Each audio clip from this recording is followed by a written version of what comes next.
This is Straight Talk with Atlanta native Greg Fann, the Preacher Man, and his sidekick Shanan Jones. Frank discussions of issues affecting the ATL, Fulton County, the state of Georgia, the nation, and around the world. And now, here they are, live and in living color, the team of Jones and Fann, the Preacher Man. Well, welcome again to Straight Talk with yours truly, Greg Fann, the Preacher Man, and the young man, Shanan Jones. Shanan Jones. Hey, Shanan, how you doing today, man? Man, I'm doing wonderful. If I was doing any better, I'd be sitting with Greg Fann. Well, thank you so very, very much. You know you are sitting with Greg Fann. But listen, I want to just apologize to people who did not get a chance just last week. You know, they cut us off. They cut us off with some reason. They said that we were giving, with the information we were given about COVID, is that we cannot do that based on the fact that we did not have somebody who, for the medical field, was giving out diamonds. Well, I thought you're not a doctor. No, I'm not. But people call you doc. Yeah, I know, but you know, I tell them I don't have a PhD. I don't have a MD. I don't have man, you got us cut off. I didn't even. The only thing I got a D was in school. I'm gonna leave that alone. So they cut us off. It was that woman. Yeah. Wasn't us. Yeah. Well, it was the basically. Yeah. You know, they said you need to be. That makes sense. Because you got a lot of people, a lot of kooks out here. Right. Corner scientists. Yeah. Telling you do this, do that. Right. Yeah. Well, anyway, that was the reason why. It was a good show. Good show. But we're going to comply with their rules and regulations. Yes. We're gonna leave that alone. Yeah. And today we have a great show. We have a show. Basically, it's about the city of Atlanta. It's the crime. On the killing, the murders, and things that's happening in Atlanta, but not only happening in Atlanta, but happening across the country. And we have the PBS News. We're going to be presenting their presentation today on their findings about crime in Atlanta and across the country. Because I think Atlanta just might be 103. It's more than that now. It's more than that now.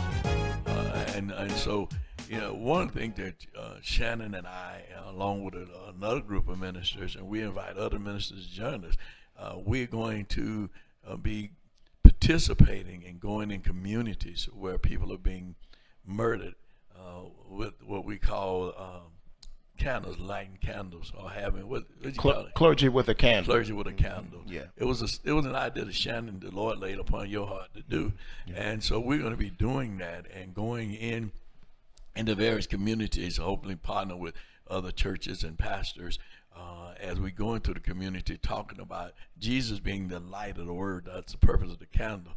Jesus is the light of the world, and we have.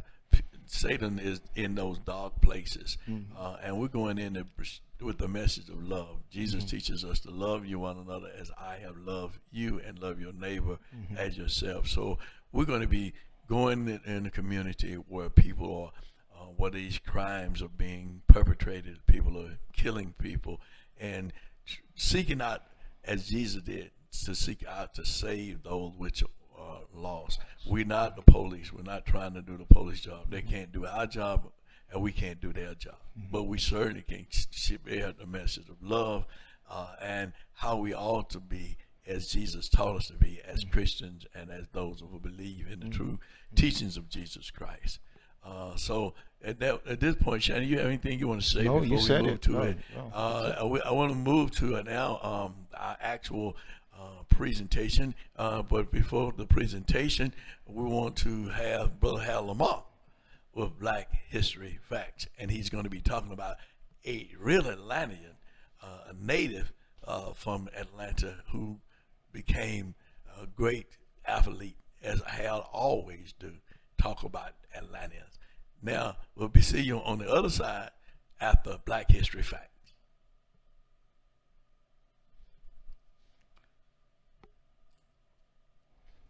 That was Black History Fact with Hal Lamar.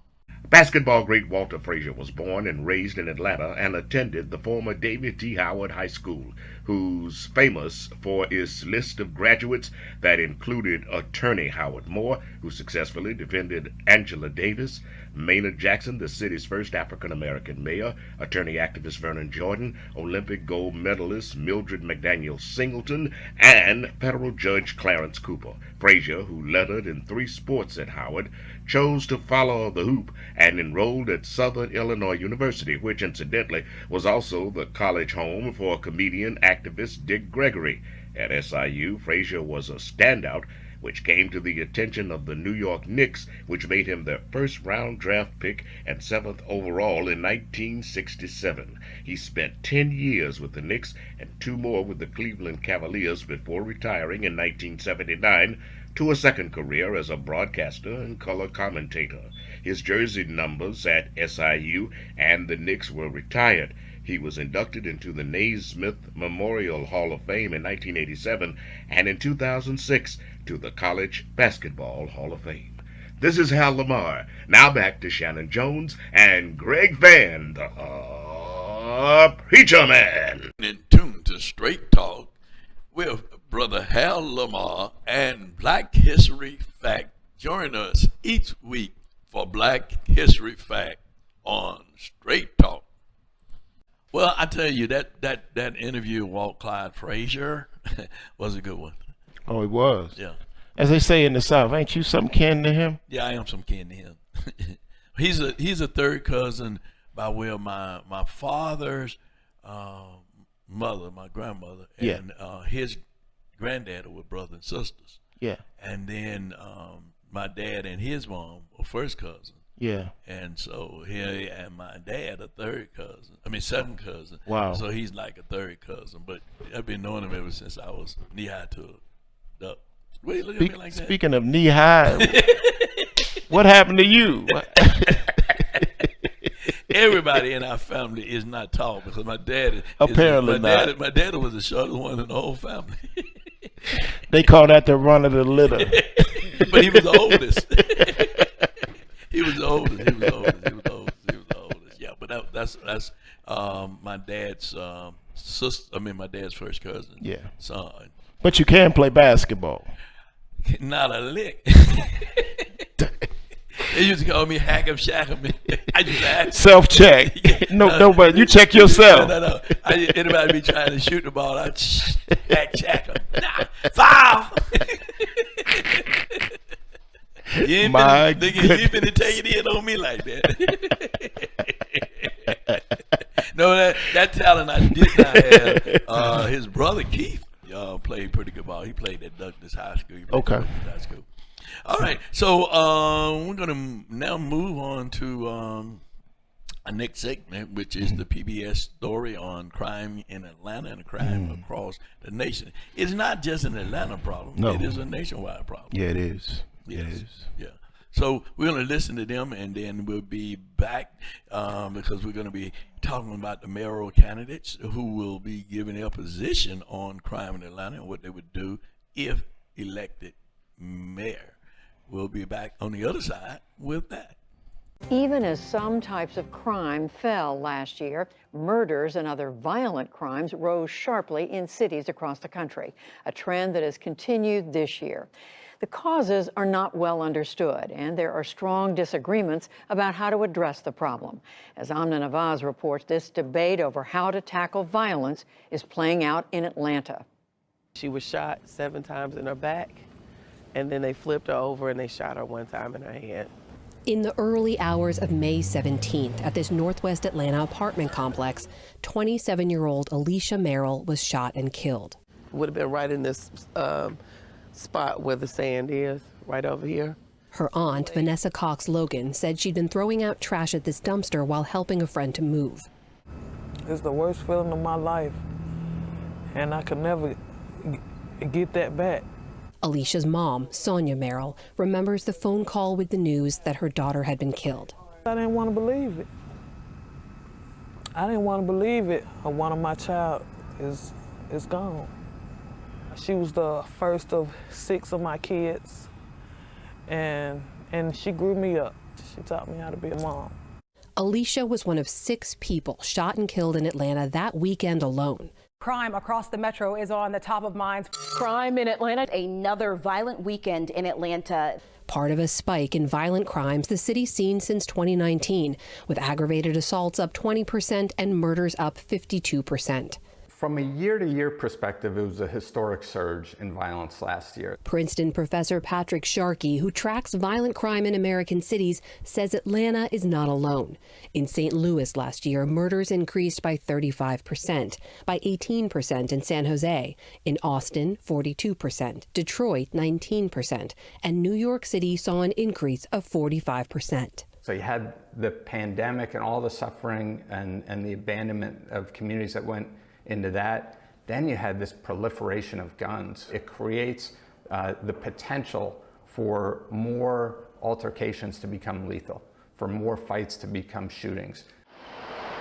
Historically, crime in American cities rose sharply between the 1960s and the 1980s, then fell from the 90s through 2014 when numbers again began to climb. The 2020 surge, Sharkey says, was notable. And calls for racial justice and police reform, he believes, also played a role. Police may decide not to get involved in an incident where they have some discretion of whether to respond or not.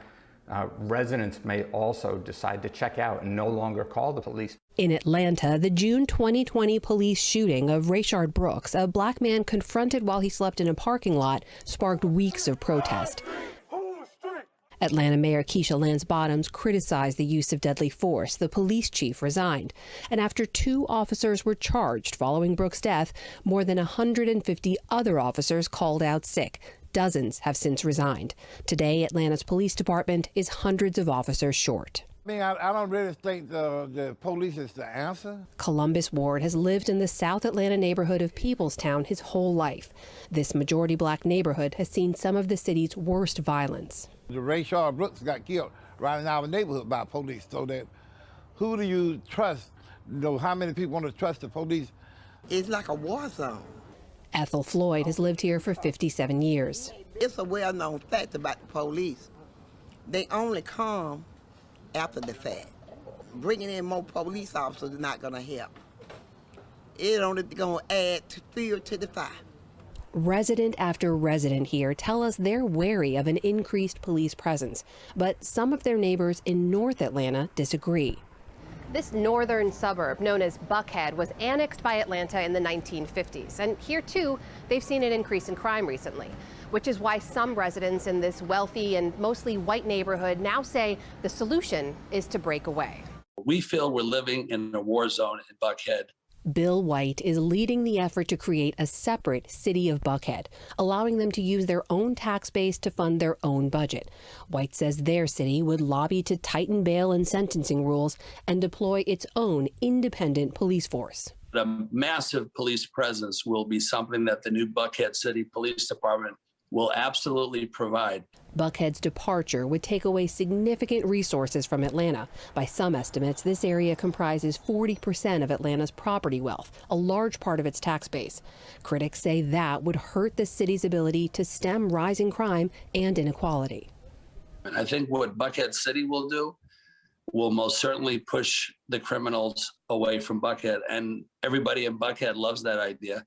How does taking those resources away help the rest of the city? Well, Atlanta has done this to themselves. We're not taking anything away from them. They've done this to themselves. It doesn't really kind of resonate with you until you go through something yourself.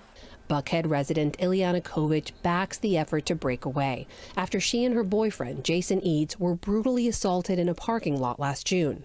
The sheer terror of having someone put a knife in your face and tell you profanity and say to get on your knees and beg for your life, punch you until you're unconscious. I didn't ask for that. What do you think it would take for you to feel safe right now? Definitely more of a police presence. More police on the streets, Sharkey says, would reduce crime in the short term, but without addressing underlying issues, wouldn't stop cycles of crime over the long term. It also carries additional costs, he says, in the form of police violence, mass incarceration, and intensive surveillance, disproportionately impacting communities of color. We should be pushing police to do their job differently, to build trust and legitimacy, but we should also be investing in a different set of community institutions and organizations and ask them to play a larger role in contributing to safe, stronger neighborhoods. You don't see this as an either or. This is a both and. Absolutely, absolutely. We've never made a different commitment focused on investing in communities as the response to violence and all of the challenges that come with extreme inequality. Our goal is to not do, but to work with. But in Peoplestown, they've made that investment in recent years and are starting to see a return. We have seen a decrease in violence through community collaboration, partnerships, and referrals, and not increased policing. Aaron Johnson is a trauma responder for local nonprofit Chris 180. Since 2018, his program has partnered with others to step up early intervention here, including wellness programs like this, all with the goal of stopping violence before it happens. Close our eyes. Efforts like yoga and mindfulness to help cope with trauma, training younger residents how to de-escalate conflicts, even food and mask distribution during the pandemic. While crime spiked across Atlanta last year, this area has seen a 50% decrease.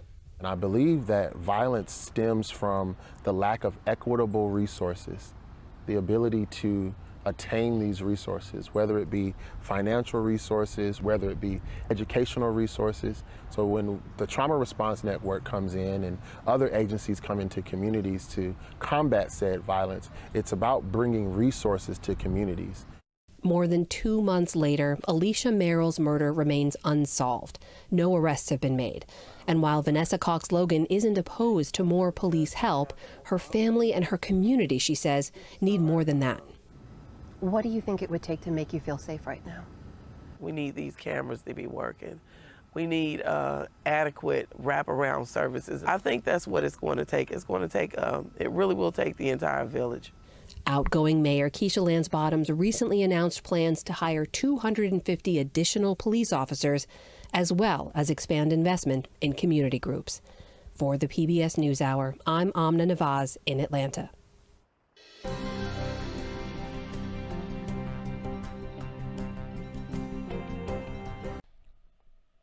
All right, Shanan. This whole thing with Atlanta and crime and this national crime problem, not just Atlanta. What say ye? Well, first of all, as we know, it's happening all over the nation. It's the bad benefit of COVID, and we don't know, what is causing this. And it's interesting because it's not an easy fix. We're in the political season right now, and we're going to hear all kinds of different, we're already hearing it, we need to put, more police on the street, hundreds more officers on the street. We take officers off desk duty, put them on the street. That's one area. But then also we need to talk about workforce development and talk about industry coming back in and getting folks to work. Grandmama used to say that an idle mind is the devil's workshop. And so that's what we're facing here. We need all hands on deck. We need clergy, to come outside of the four walls and go to that space where church and society meet and make sanctuary together. We need to get our educators and we need a united front of people that are dealing with this epidemic of violence that's happening in our city.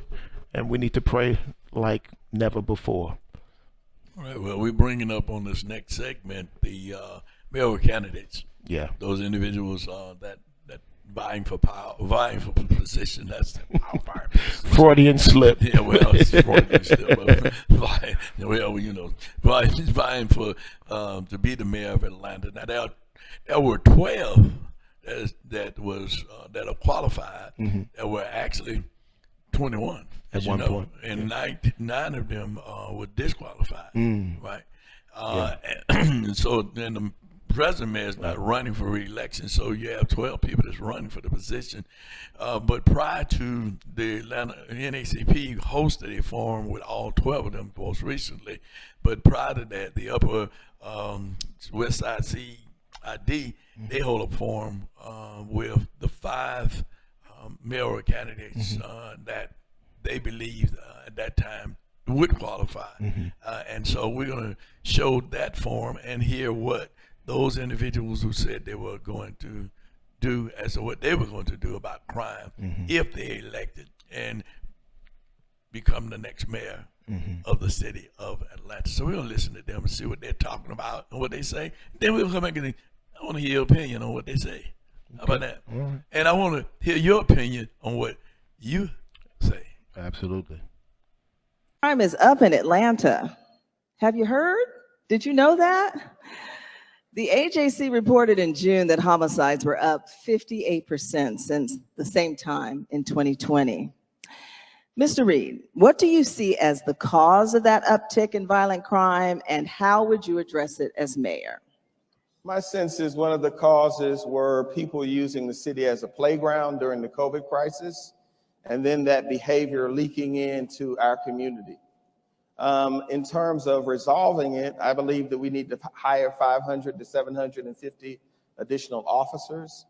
I believe that we should transfer the human resources function for hiring officers out of City Hall and into APD so that they can hire officers faster.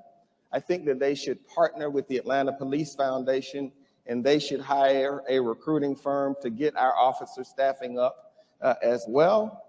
I think that in addition to those steps, we need to move officers who are on desk out into the street until we push back against the surge of crime and violence.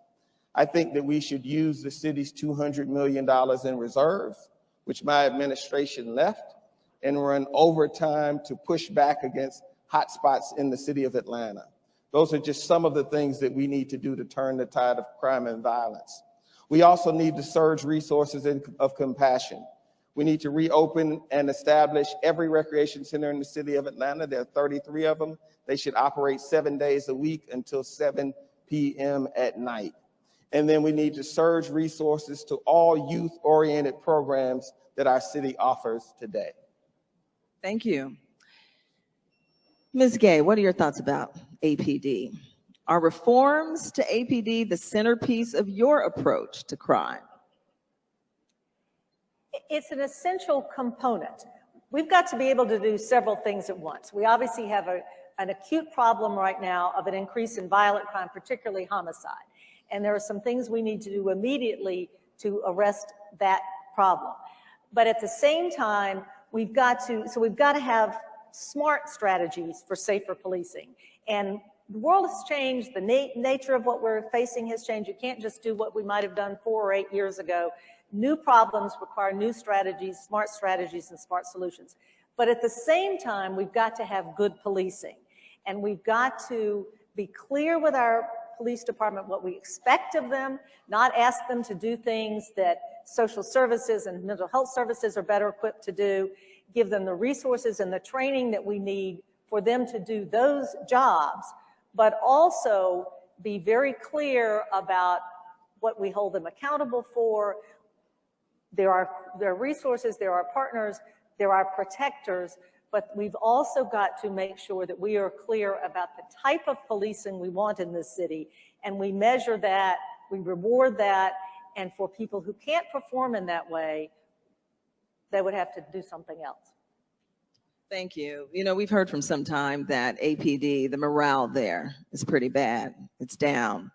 Ms. Moore, how will you boost morale among the APD officers and fill the 400 open authorized police officer positions? Well, first of all, to boost the morale, they have to have leadership that they trust and they respect. And I have a good relationship with many of the officers over the many years that I serve, and I talk to many of them quite frequently, and morale is the #1 issue. I'm going to attend every roll call within the first 100 days of my office and make sure that every officer that patrols our streets has a face-to-face with the mayor. I'm going to open the line of communication with my office because I talk to some officers, but there are many others that I don't talk to. There is a culture change that needs to happen within the department, and I want to know those issues so that I can work and address them, as well as how and what leadership that we have to do that department. I also want to get those officers that are sworn with badges and guns out from behind the desk and on the street. I want them to spend immediately, because we're in a crisis situation, a portion of their work hours on the street, relieving our patrol officers so that they can patrol and do things that they need to do. And I also want to relieve our officers of having to be social workers and crisis interveners and get a 24-hour group that can respond 24 hours a day to those type of issues. So those are some of the things I think will help with the morale, because it will relieve the pressure, but also let them know that their leadership supports them. Thank you. Mr. Brown and Mr. Dickens, you're in the hot seat together. Both of you voted to withhold $73 million from APD in June of 2020. Do you support defunding the police? Mr. Dickens, I'll begin with you. No, Ms. Ram, I do not support defunding the police. And actually, the Atlanta City Council never took a vote to defund the police. I never voted for it, and we never actually had a resolution or ordinance to defund the police. What we did do in the wake of George Floyd and Ahmaud Arbery and other just untimely deaths that were by police excessive use of force was we said, let's look at all of the training. Let's look at all of the procedures and the policies of our police force. Let's make sure that we sit down with the chief of police, the COO, and re-look at how we do policing in the city of Atlanta. We want to be ahead of the game to do community policing, to do community-based policing where we have officers that can live in the city and officers that are also walking the beat, to be able to learn how to de-escalate situations, to work in a way that has conflict resolution. So no, not at all. I do not support defunding the police. Thank you. Mr. Brown, do you support defunding the police? I do not support defunding the police. I've never supported it, and I'm not going to waste time speaking to that issue. I support reimagining public safety. Here is the sad reality of what is transpiring in the city of Atlanta.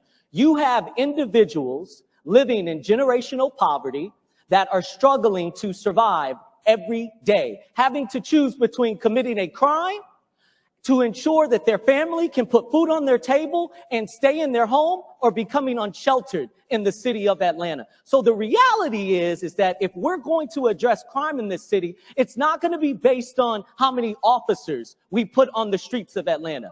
It's going to be based on us addressing the root cause of generational poverty that is leading to the crime that we see in this city. I instituted as a council member the first community policing unit on MLK and Lowry in one of the most high-ridden crime areas of Atlanta. We were able to, through the leadership of Chief Shields, to reduce crime by 57% in 4 months. We discontinued the program because it wasn't mandated and budgeted within the city of Atlanta. We will mandate and budget it. Community policing in this city. Officers will get out of their cars and work with the residents to rebuild trust, so we can bring community together and we can all thrive and prosper. There is no reason why anyone should have to die in this city at the hands of law enforcement. None.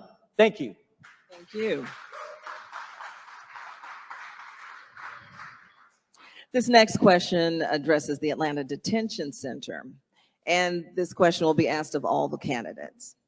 Mayor Bottoms announced her intentions to close the Atlanta City Detention Center 2 years ago.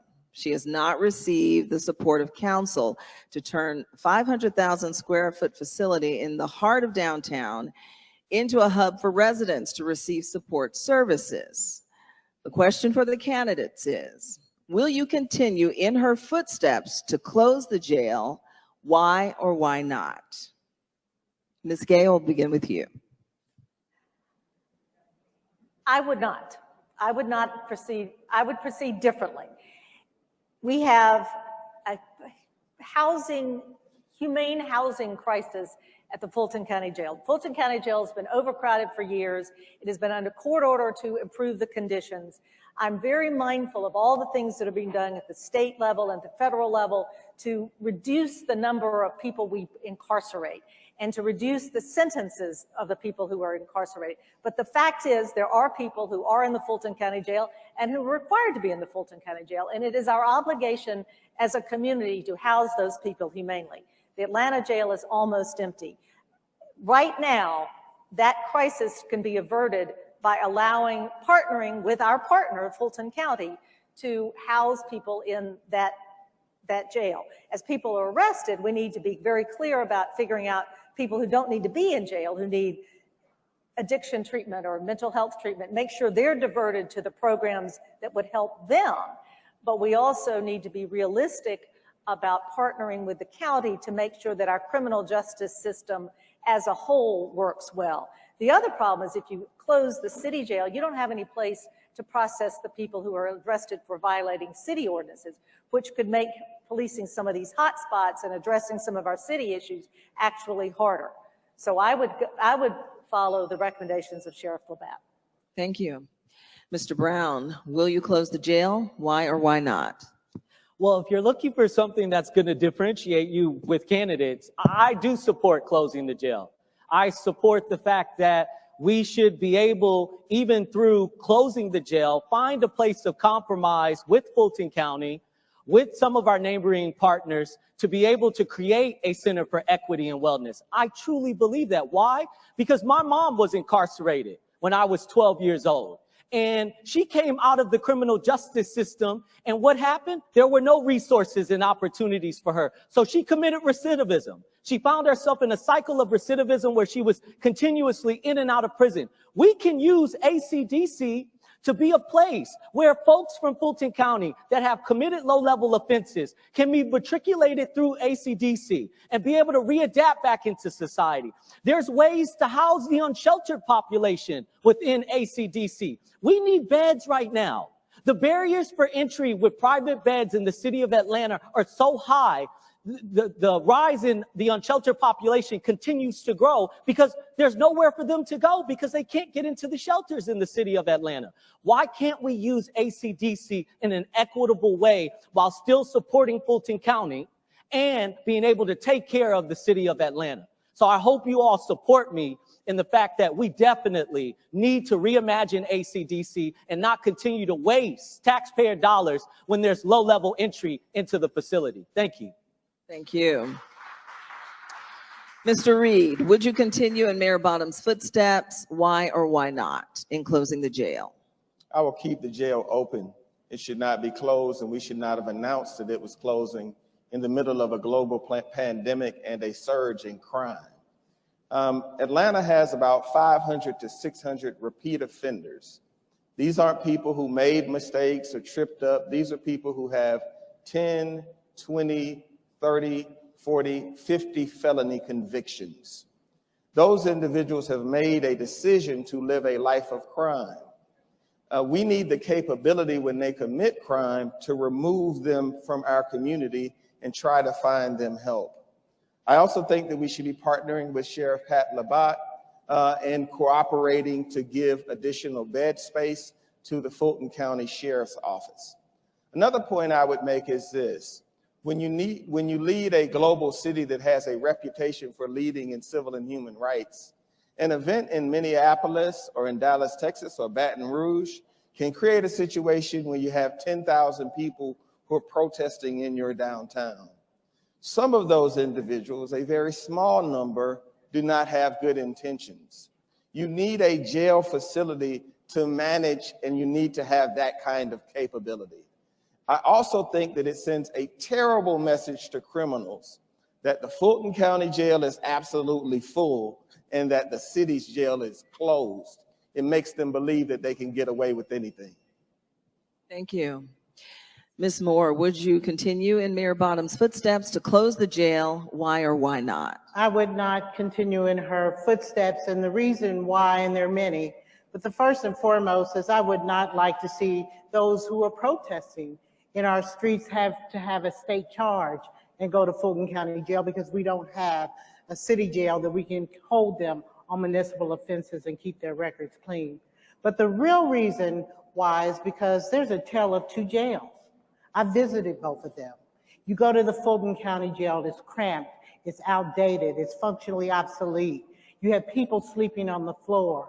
It brought me to tears to see the cells that those that are mentally ill are being held in. That is not where they should be. And then you go to our city jail and the kitchen, all of the facilities work. It's wide open, it's spacious, there are clean showers, there are toilets, there are spaces where they can have and live and breathe, and particularly in a COVID environment. We have to do this humanely. People should not be kept in that condition. And the sooner that we can work with our Fulton County partners to open up the facility so people can be treated humanely before they have an opportunity to go to court and you have to live in inhumane conditions, that is not the city that we are. And so no, I would not close the city jail, and I will work with Fulton County. Mr. Dickens, would you close the jail? Why or why not? No, I would not close the city jail. Right now, we are in a crime wave, and it is a crime wave that we have to use all the tools at our disposal right now. As stated, Fulton County Jail is overcrowded, and Sheriff Labat has asked us to allow him 500 beds in our ACDC city facility. We should allow that because this is a human rights crisis, actually. When people are stacked on top of each other, sleeping in hallways, we need to be able to use our ACDC as a relief valve for that purposes. We are in the middle of a crime spike, so we need to use these tools. And me as mayor, I'll make sure that this is just a crime spike and not the new normal. And that is what people are concerned about. And we have to look at this as a whole criminal justice system. Because if you're sitting in jail, that means you have not been adjudicated. You have not been before a judge. You haven't been before a judge, and you have not gone on to prison or be set free. So this problem is being able to have relationships and intentionality about how we get all the people throughout the process on the same page for us to be able to deal with these problems. So I have a plan, and you can visit that at safestreetsatlanta.com. My S is for surge, to make sure that we hire more officers right now. The A is to be able to arrest these gang leaders that are preying on our children and on our communities. The F is to set up a strike force to be able to get these illegal guns out of the streets. And the E is to basically empower community-based policing. Well, Shanan, I tell you, man, that forum was something else. Ms. Ram did a great job keeping everybody intact, and thank you, that's Ms. not Ram. easy. Thank you, Ms. Ram. Good job. Yeah, she did a great job, and one or two of them tried to get out. Well, a little longer than they should. But anyway, what is your paralysis of this analysis of this paralysis? I think that we heard some of good this stuff. forum. Yeah, I think we heard some good stuff centered around with the forum around crime. Mm-hmm. I think it's a both and approach. A lot of what we heard, good information there. They need to keep working that platform a little more. We need systemic racism was an interesting piece, putting more officers on the street, not closing down. The municipal jail was something that is critical. I mean, Felicia Moore really that was interesting to hear the dynamics of that from a municipal situation to a state situation. So I thought that much of what we heard was good, but it's going to take a whole lot more than that. But I think that several of them are on the right track. But we didn't hear the fix yet. And what I didn't hear particularly was talking about connecting with clergy and connecting with other community leaders and building a partnership. You don't have to have all the answers. Sometimes you need to say, I'm going to listen to and build consensus. That's what I think Shirley Franklin did well with the clergy roundtable that she had. Mm-hmm. It was many of us, almost 100 of us in the room once a month meeting and talking about everything from potholes to crime. And she listened more than she talked. And so we need a mayor that has ideas and a plan, that's willing to be ready day one, but also that's ready to listen on day one. Well, that was the 5 of them. It's 12 that are qualified. Yeah. And the NACP just had a forum with the 12 who have qualified. There were actually 21 people trying to run for mayor, man, for the city of Atlanta. Yeah. Boy, I tell you, that's a lot of people. Yeah. 9 of them were disqualified. But there were 12 of them that were disqualified for different reasons. Yeah, for different reasons. Some of them couldn't come up with the $5 check. Yeah, I know that's right. And some of them were not legal residents, hadn't been living in Atlanta long enough. There's a gamut of reasons why they were disqualified. However, Shanan, with crime in Atlanta, we talked about that, and of course, God gave you a vision to deal with the night of candles, the light of candles, and we're going to be dealing with that, and we're inviting other ministers to come in the room. Let's talk about that a little bit. Come on in the room. Come on in the room. Come on in the room. Yeah, we back in June, we began having a conversation about something the Lord laid on my heart, which was to bring together clergy and the church at large from the varying different factions of the body, to pray for the city and the metro area and the state at large. It was going to be called, it still will be, COVID has slowed it down, but it will be called a night of light, where we come together. And the committee that is pulling this together, so you've got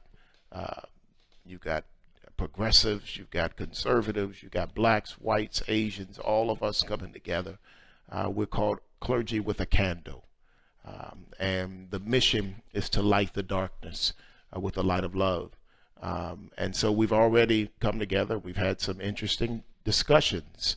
And, you know, we don't all have to, we won't all agree, but we're finding the centrality of Christ and connecting to that centrality and allowing that to be the unifying factor that keeps us on mission to light this. So we invite clergy from all throughout the metro area and the state. And if you're watching anywhere in the country or anywhere you are, we want you to join, and your clergy, we want you to join this committee and start a committee there in your locale. Start it. Clergy with a Candle. Let's light the darkness with the light of love. You know, Jesus is the light of the world, and Jesus talked about that. And him being the light of the world, he came into the world to bring light in the dark places. And that message he left with us was to love you one another as I have loved you, and to love your neighbor as yourself. And if we move back as men and women of God and of faith and believe in Jesus Christ, is that this is our role, not the police role. They cannot do what we can do. God gave us this charge, this calling. So we're asking you as pastors, as ministers, as people of faith, let's walk together, church, and not get weary. There's a great camp meeting in the promised land. And if we are going to make it to the promised land, we have to make it by living out what Jesus said to us.